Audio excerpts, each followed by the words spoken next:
Yo, what's up? This guide will tell you everything there is to know about attacking in Enlisted. Doesn't matter if you're a new player or a veteran.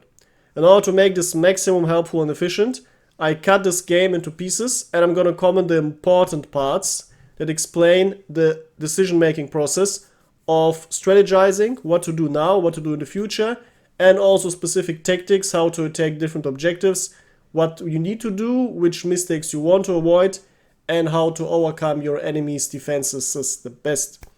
And to make this extra hard, I'm playing on one of the hardest maps in the game to attack, the Belay Lake in the Moscow campaign. And I'm playing on a noob account, meaning a completely free-to-play account with only low BR weapons access. So this game is gonna give us all the challenges possible in an enlisted match. And the first question is, which squad are we starting our attack with? Very simple decision making. If you don't know a map well, usually start with an APC, because this gives you the chance to just quickly drive to either one of the far left or far right flanks and place it there, have it safely hidden, and giving you a good position to attack and spawn from. This is the best strategy in general. If you know a map very well, you might either quickly rush the point, because some objectives are very easily capable if you just bomb rush the point. Other objectives are only capable if you shell the point first. Most of the time it's open points or points that you can easily attack with a tank. And another type of objective, like this objective, is a very hard capable one where you need to combine tactics. If you know this map, for example, very well, you will know that you might come to the conclusion that you want to flank and call an artillery strike, wait until the artillery strike stopped, so the objective is easier to take, since a couple of enemies will be dead, and then you want to keep up the pressure with many APCs and ready points, because it will take a while to capture the objective actually. And this is exactly what we're going to do here. We're going to take the APC. In general, you want to have as many spawn sources as possible, because as an attacker, your biggest resource is obviously your lives. And every time you spawn, you're losing roughly 10 tickets. Once you go down to 0 and all of your soldiers die, you lose the game. So you want to be very efficient, and being efficient with your lives means you not slowly invest them, meaning by slowly spawning and attacking and sending wave after wave, but spawning as many soldiers as possible in one moment of time and sending one big wave, because this is what actually caps your objectives. If you're only sending one small attack after one small attack, you're just going to lose all of your lives and all of your tickets and not capture. Alright, second decision making is, what does the map actually look like? It's important to take a look at the map. If you're absolutely new to the game and you want to learn the maps better, just take some screenshots while you play a map for the first time and then look at them after your match, and then you can start analyzing your map. Now here we see that the objective is a trench system with a central bunker, well protected. It's quite hard to shoot because you cannot really shoot high explosive shells into the objective with your tank. But we have a bunch of, well, also it's quite open. So the enemies can hide inside of the point. They can counterattack you. They have a good position if they just camp across the trench. And they can even, since they have a bunch of hills in the back zone, place some tanks and machine guns and then have tank guns there and also shell you in the open field. So this is extremely hard to take, which is also a perfect example for how to attack. Now what can we do to overcome this? As already said, we want to have constant artillery strike spam on the point, possibly some bombings, though you need some very good pilots to be actually useful on this type of objective, which is rare. Now what's the easiest way to do here is you want to surround the point with rally points and APCs, it's synonymous, and have constant pressure from different sides. Because if it's constant pressure from different sides, the enemies usually will not have the comfiness of expecting where you're coming from and be perfectly prepared. So what I'm gonna do is I'm gonna drive across this road, which is also a bit in a little ditch, so we have some protection. But the majority of your team will always just bomb rush straight ahead. So if you want to be the smart player, don't do what the majority does, because then you just one of, well, something, then you just add up on what others do. It doesn't help. You want to do the different things that the others don't do. So I'm going to place a APC here. Hopefully some other smart player is gonna place some flanking positions on the right side. And hopefully some of the majority in the center is gonna place some rallies behind these little hills. Always expect your enemy to counter artillery strike you in the beginning. Usually the artillery strike in front of the point somewhere here, or deeper in our gray zone somewhere here. So some of the rallies will be blown up. But that's why we want to place the rallies in a line across in front of the point, preferably in a half circle surrounding the point. So no matter where the enemies blow our rallies up, we will always have enough more rallies to keep up the pressure. And now we just do exactly this. We go ahead and we place our APC. It isn't sadly too close, but it's safe since they can't really see us that well here. And here's another advantage of getting behind the enemy lines. Usually, if you're a defender, you don't expect your enemies to be in your own defense position right at the beginning of the game. But this is exactly what you can do with an APC. You not only place it close enough to, well, to spawn in a nice position, but you can also instantly start attacking the enemy gray zone. This gives you the chance to surprise a bunch of tanks, which are usually trying to gray zone in their own safety. And also you can drop a bunch of anti-tank mines in case the tanks start driving out. So you can surprise them this way too. And then you can just start sweeping the enemy backline, which is where the enemies are either camping with their snipers or just rushing and being distracted and not see you, or also where they're spawning where they're placing their rally points. Yeah, so if you have an extremely hard to capture objective, you really want to stack up advantages, and sweeping the enemy backline before you start actually attacking is one of the strongest things you can do. Alright, and now after sweeping successfully, we, well, dealt enough damage to the enemies, and you can see some of the little white triangles are even behind the objective. Since they're surviving, it means we have a good push. The objective will be cleared out soon since the main amount of our teammates is already coming to the point. Now, what do we take next? I took a plane here because the best thing we can do now is to keep up the explosive power. Since we have enough infantry's coming to the point who are about to capture, the biggest damage I can do now is to keep bombing the enemies behind the point, so they do not get on the point. Killing enemies behind the point is usually better because in the point they will be entrenched and defending, but killing them behind the point not only makes it easier to blow them up, but also make sure that they don't become effective. Because an enemy, well, obviously not allowing them to reach the objective is helping your team the best way, since then your infanterists are gonna have an easier time capping. Also, it's very psychologically damaging to your enemies to get blown up in their own gray zone, which is also effective for you. You want to have as much pressure on the enemies as possible, and it's also realistic in warfare because obviously one of the strongest things you can do is just to bypass your enemy's defenses and attack in the back logistics line where you do the most damage, where your enemies aren't the weakest. So alright, we kept this first point. With this perfect combination of attack lines, we overcame one of the hardest points overall in the game to attack. Now what about the next point? Now the next point is another challenge because the landscape completely changes. Now it's a very open point, it's just a house, nothing special. You can shell houses with anti-tank guns and tanks, even HMGs and bombs, but the problem is there's a big lake on the left side. This means that the enemies can place some tanks behind the lake and shoot us. Also, we are once again, if you want to approach the point, are very visible. So here's the important point. This point isn't symmetrical. It's not like it is similar from all sides. This point has an open area on the left, and you want to avoid open areas as an attacker. So we need to place our spawns on the right side. Also, after capping a point, expect some defenders to be still behind the point.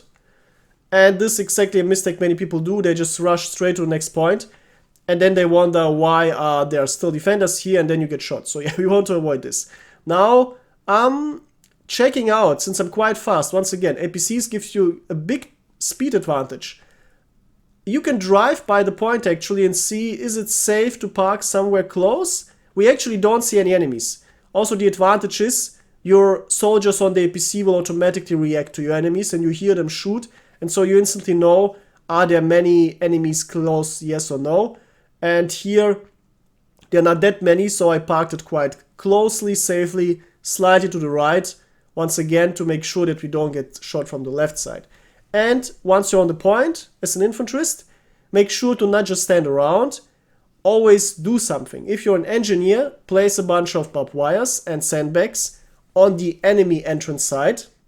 So it's very hard for enemy to get in, also so you have protection. And place one ammo box is enough. And then start looking in the enemy spawn direction and shoot the enemies who are coming close to the point. It's important to engage the enemies as far away as possible, because, well, if they get close to the point, once again, not only will they stop your capturing, but they will also be able to start spamming grenades and other nonsense. So shooting them at a distance is good. Also, since we died, after you have an APC, make sure to also build a rally point. So you have two sources of spawning. Most of your teammates won't create spawns and rally points and APCs, which is bad because, yeah, most of your teammates in Enlisted are going to be very bad. So if you want to be a good player, you have to do the work yourself, which is annoying a bit, but it's still fun because then you can basically role play as a commander, since the commander also has to do all the logistical work. Alright, and you will see the following. After building enough spawn sources, you just wait for a while, 1-2 minutes, and you do just basic fighting, and the point will be captured eventually, because having more spawn sources than your enemy usually gives you enough advantage. Now here the enemies did something very smart. Instead of just attacking us from the front, they built a position behind our line. And this is extremely effective, and usually you don't expect this as an attacker. Now watch out what they did. Here's the objective. Here is our spawn, our natural spawn direction, and here's the enemy spawn direction. And what you want to do is you want to draw a straight line. So from here to here is the central line. This is the medium line, meaning this is exactly the center of the map. Anything behind this line is enemy territory.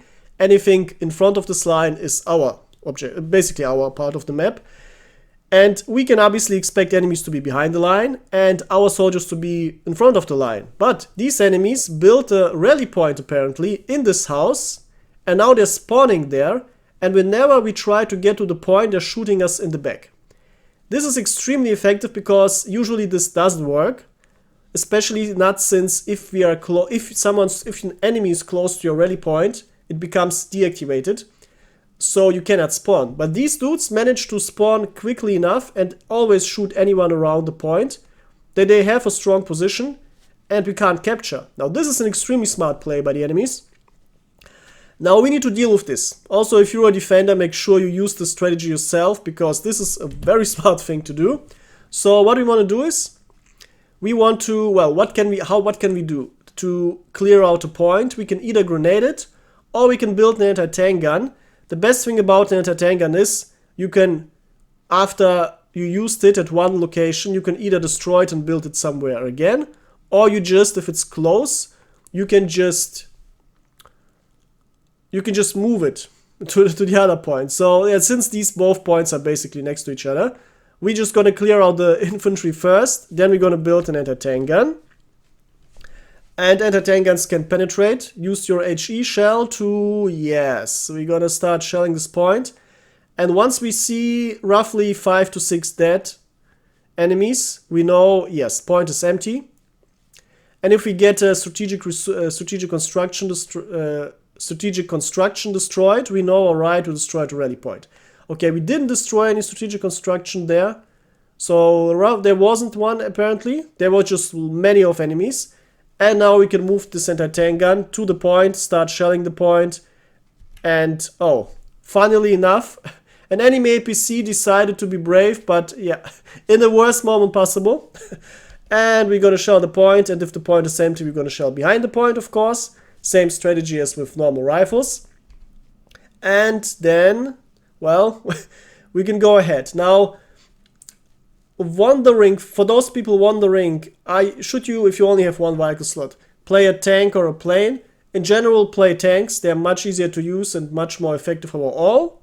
Here I'm just playing a plane for fun. and also because my infantry can outplay most problems on the ground. Unless it's an extremely strong tank, then I need a plane. Also depends on your nation. For example, Soviets have the best tanks in general for low and mid BR. So if you play against them very often, you want a good plane as a German pilot. And now here comes another hard point. Also, you can dogfight and shoot down enemy planes with your own plane, obviously. Here comes another hard point. It's similarly built to the previous one because we have another objective next to the lake, but here it's exactly next to the lake. Meaning, even if we wanted to, we cannot approach the point from the left side. Because as you can see here, we are now approaching the point exactly from the right, and anything right of the point is enemy area, anything left of the point is our area. And you can't approach the objective from the lake side. Well, you can swim across the lake, but it's extremely slow. Your AI is going to have trouble crossing the water, and you will be shot once you stick your head out of the lake. Yeah, so coming over the lake is a bad idea. So what we are forced to either attack from the straight left, visible here, meaning straight front to the point, or from the right side. And here, well, this point is extremely beneficial for the enemy since we are clustered up together. We are bottlenecked, and the enemy has much more territory behind the objective than we do. Now, what can we do though? What we can do is we can try to quickly capture it, because the maps are usually balanced, and whenever an objective is so beneficially built for a defender, usually the best advantage you as an attacker have is speed. Now what I'm going to do is I'm just going to bomb it to clear it out quickly, and then if our teammates just start quickly pushing the point, we might capture it quickly. Because yeah, this is the by far best way. Also, since we didn't get any kills on the point except for only a few, the point is likely empty, which is also a good indicator. So yeah, we can just click ahead and do some more dogfighting and see how's the progression. Well, our team managed to quickly capture roughly half of the point. This is something that works quite well, very often. That if you start fast pushing, you get a good 50% of the objective, but then the defenders actually arrive. And then the natural advantage of the position the defenders have starts kicking in, and then they stop you. And this is when you can't fast push anymore, because fast pushing from natural spawns which are 150 meters away doesn't work. So now we have to start placing more spawns, once again, standard strategy. I'm going to do a close spawn slightly from the right, a little bit hidden. And you see it's actually hard to find good positions. Alright, actually there's another way, by the way. You can just drive into the point with your APC. Now, this doesn't let you spawn on the APC anymore because it's too close, but your infanterists are now on the point and you can quickly capture.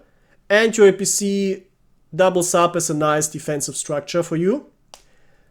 Yeah, now, when do you want to apply this tactic? Well, very simple. If you get some information that the objective is empty, and you already almost captured it, and you have a nice bunch of soldiers already on the point or in your squad, it can become a good, worthwhile gamble to just risk it and then get on the point. Now here, sadly, while getting to the point, most of my crew got killed, and the enemy defenders arrived, and our teammates all got killed too, and now the enemies have a majority again.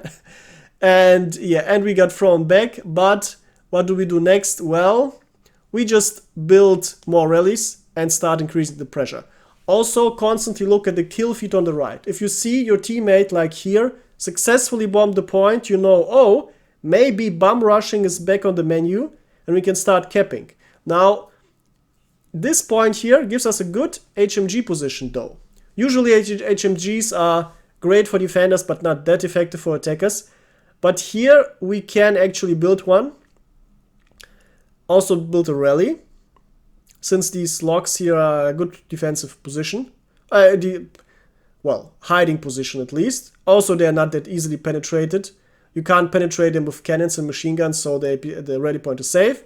And we can look into the enemy gray zone. This is the big advantage. We can look in the enemy gray zone, we can start shooting things up.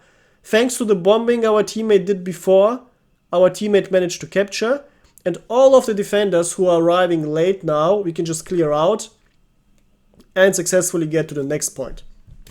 Regarding the ticket numbers, you want to have roughly 250 for every point left. Meaning, if we have over 500 for 2 remaining points, we're in a good position. If we had less than 500, it would be quite risky. Yes, it is a rule of thumb. Though keep in mind some objectives are hard, others are easy, so it's just an estimation. If you weigh underneath the amount of tickets you need, it means that you cannot play long-term strategies like building up setting up many rally points and waiting for a wave. If you're very low on tickets, what you need to do is you need to just risk it and just rush and hope for a quick capture. This is something that's important. That's also one of the main reasons that you don't want to be in this type of desperate position, which is also why I want to be as strong as possible on the first objectives, so you have a comfy reserve of tickets left. Now this objective is finally good for attackers. Why is that so? Well, we have a good little Soviet village. We can build rallies everywhere. We can hide them in every building. We can build them front, left, right, center. And we can get very close, since whenever we place it, it's going to have protection. And the enemies have an open area behind the objective. So once we are on the objective or close, we can start shooting in the very weakly defended open backline. And the enemies are even spawning behind the river, which is the worst penalty you can get. The worst penalty for trying to get to the point. So yeah, this objective is as easy as it gets for attackers. Obviously, we need to play it properly and not just bum rush straight ahead, because whenever the location gives you advantages, you want to use the advantages. So I'm going to place a good rally here. We can fast forward, quite close rally, very good, or APC, and get on the point. Whenever there's a point with something upstairs, you want to go upstairs, because it's very easy to see enemies and shoot enemies from upstairs and not get shot back, because most players don't look up. They only look straight horizontal. And yeah, always go upstairs. And also, whenever enemies start shelling things, when they shell bombs or HE shells, they usually also only affect the lower levels, not the upstairs levels. Now, after capping this point comes the last big decision. What are we going to do now? This last objective is on a hill placed within a little chapel. This point is extremely hard. It's the exact opposite of the previous point, because the previous point gave us all the advantages and all the disadvantages to the enemy. Now it's the other way around, which is, by the way, good game design. As you can see here, we are spawning now on the right side, behind the river, or in front of the river, and we have to cross the river first. If we don't build rallies on the other side of the river, we will lose the game. 99%, because getting killed and then have to spend 2 minutes crossing the water, getting killed again in the water, it just doesn't work. And the enemies can build all the nice comfy rally points downhill of the chapel, even on the right side in the trench in the chapel. There's even a trench left side of the chapel, so the enemies can hide their rallies very well, even effectively from bombs. And we have to cross the water, and we have to build the rallies in an open area, and yeah, we get all the downsides. Now, how can we tackle an objective like this? First of all, since it's a chapel, a solid stone structure, you can easily shell it with HE shells from tanks or anti-tank guns and create high explosion effects. Since Enlisted has artificially nerfed high explosion effects, meaning if you shoot close to someone, he still might not die. You want something to shoot your HE shells against. Usually, if you shoot it against a soldier and you hit his body, you will have a great explosion effect. But if you shoot on the ground, you will have a very little explosion effect. Now, if you shoot at walls, you also get quite a good explosion effect. And this chapel is exactly perfect for that. So we preferably want one tank on the right side of the river, shelling into the point, which is something I sadly can't do since I only have a plane here. But what I can do is I can just I can strafe the church, the chapel, and I can just drop a bunch of bombs in the enemy backline.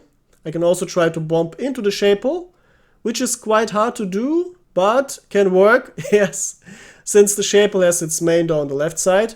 And after strafing, of course, always return and attack the objective again. And yeah, keep in mind, if you're in a plane, you don't want to waste too much time, because planes have quite a low kills per minute rate. So you don't get that many kills with them. They're extremely good against tanks. They're extremely good against other planes. Obviously, this is the main reason to use planes, since you can perfectly counter the hard things that the enemies bring that infantries can't really counter. But when it comes to actually killing enemies, especially on solid objectives like this one, they're quite ineffective. So we need to watch the tickets and see if we drop too low, I have to go back to the ground and start playing infantry myself. So we can fast forward and we see, is there something important to blow up? We can try to bomb the Shapel again. There's a bunch of enemy planes. Well, there's one enemy plane and a teammate's plane. This is a bad indicator, because two planes are absolutely... well, we can't afford to have two planes, because there's one infanterist less. And one infanterist less in a game where you only have 10 players per team is a lot. So we need to jump out soon. After we did... yeah, by the way, exactly what we did. We just bombed the point, or close to the point, jump out, and hope we survive. This takes a bunch of practice, and if you're well practiced, it will work roughly 25% of the time. So don't expect it to work always, but if it works, it's a nice surprise. And now another important decision. You can self-delete your soldier if he's too far away and save time and get a new proper squad spawned. If you're quite low on tickets though, it makes sense to not save the time and play slow, but have the soldier and save some tickets, and just check the situation with your soldier to get a good feeling what's happening on the ground. And we see, alright, the point is not that full. It's 50-50. Yeah, it's not that many enemies. Since I don't see many teammates, it's likely only me and one enemy soldier. So yeah, obviously the capture icon tells you the percentage of how many of you and how many of your enemies are there. If it's 50-50 and you're the only soldier on the point, it means there's only one enemy there. So yeah, now we lost already 300-400 tickets without any success. This means whatever we did so far was fucking bad and ineffective, and we need to change our strategy. Also, it shows that we don't have a tank shelling the point that effectively. So yeah, we need spawn pressure. And we need some really high quality gameplay now. Alright, now spawn pressure means we need a close spawn behind the river. Constantly spawning from across the river means our team fucked up hard so far, because I, for example, had to spawn behind the river. So yeah, now, yeah, this is better than nothing at least. You see these little bushes over here, this means our teammates can place rallies there. Well hidden, well, at least as good as it gets. And since we have a quite close rally point now, APC, and artillery strike just blew up everything behind the objective, this is a perfect timing. This is a time where there will be quite few enemies defending, and relatively speaking, many attackers. So we need to take the chance and try to capture as fast as possible. Which is also showing us now, by the way, despite killing so many enemies, and despite getting a bunch of attackers here, the enemies still have the majority. This shows that the enemies have a high spawn pressure, because if you kill 10 enemies within 2 seconds, and the enemies have 10 more soldiers instantly back again, it means they must have likely many spawn sources, many rally points or APCs close to the point. Or theoretically it means that there was a wave coming exactly in this moment, though if this works, if the enemies show over the course of the game that they're smart and competent, you can assume that they will have many rallies close up anyway. Now, well, here's an important thing to do.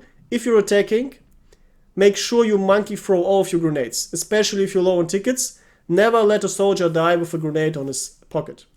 Always want to use your grenades, and you want to place a bunch of sandbags, and very important, if you're closely capping and you can avoid fighting, do exactly what I did just now, lay down and try to survive. Because if you stand up, the defenders can kill you from far away. And if they kill you from far away, they don't even need to be on the point to prevent you from capping. But if you lay down and you stay safe, you can capture and get very close caps like this. Well, this was quite perfect. This game showed, literally every challenge there is in Enlisted if you're attacking. And this enemy team was really, really good. Now for the end, we can analyze the stat sheet here, because the stat sheet gives you some really important information. Also, I'm going to show you now how to analyze the stat sheet within the game, during the game, to get precious information. First of all, here you can see the amount of kills a soldier has, or player has. Here how many vehicles he killed. Here how many assists he has. How many engineer points he has for building stuff and for building activations, like rally point activations, or teammates grabbing ammunition from your ammo box, or enemies touching your barbed wires or sandbags and so on. Sandbags obviously by shooting at them. Here you have the kills on objectives. If you have a high percentage of this relative to this, it shows that you were fighting on the objective very long or quite often. Here you have the capture amount, so we captured 1.6 objectives, and here are our deaths.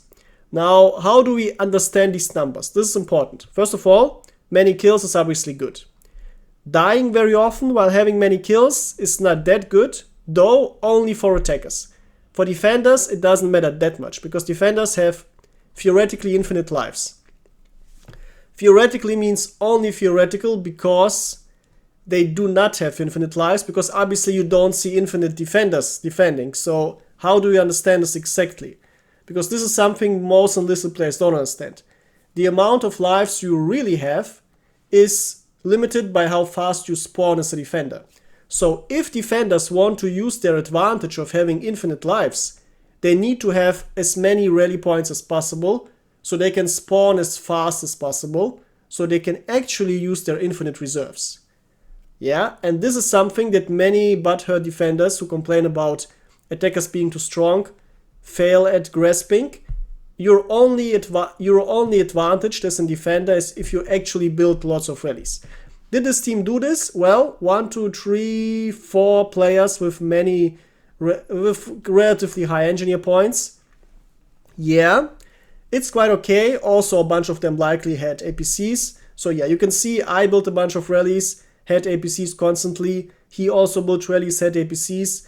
And besides that, we only had one more player who did constant rally point building. The only problem is you can't see the APC score. If you could, you would perfectly be able to compare your numbers during a game and see who likely has more spawn pressure going on at the moment. Also, if you have a good memory, you can see how these numbers increase. If the number if the engineer score of an enemy increases let's say every 15 seconds by 1, this is likely a rally point ticking, because if someone's building, he's going to get many points within a bunch of seconds. But if the increase is very slow and steady, it's very likely a rally point. And this is how you can identify during a game how many rally points your enemies likely are going to have. Also, whenever you see, alright, strategic construction destroyed, it means either an ammo box or a rally got destroyed. If it's well hidden deep in the gray zone, it was very likely a rally. If it's happening on the objective, it's 100% an ammo box. So yeah, this is another way how you can identify things. Now, regarding the vehicle kills, if you see an enemy tank in the gray zone or a plane, and you for a while don't see any activity from it, in the beginning of the game you can look at, does any of your teammates have a bunch of vehicle kills? If the number is 0, you can instantly identify, yes, the enemy vehicle is still somewhere, but it's hiding. Yeah, so this is quite good and helpful. Another thing you can do is, during a game, you can see which types of specialists your teams are playing. For example, engineers or pilots or tankers.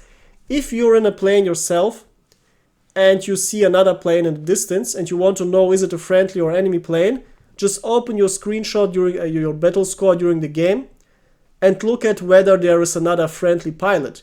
If you don't see a friendly pilot on the list, you instantly know, right, that's an enemy plane. Yeah, this is also very helpful.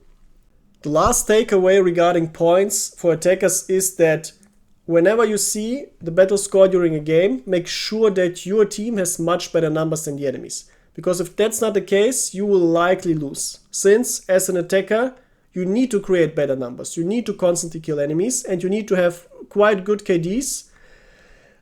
And you need to have a good engineering activity, or at least many APCs. So, rule of thumb is, if you want to win as an attacker, you need to overperform compared to defenders. So, these numbers much worse than our numbers, but still an extremely hard and close game. So make sure that you play better as an attacker than a defender to overcome the natural defender bias in the game as it is in real life too, and you will win your games. Alright? Let me know what you think in the comments below, and like the video if you learned something, and subscribe if you're new to the channel. And until next time, goodbye.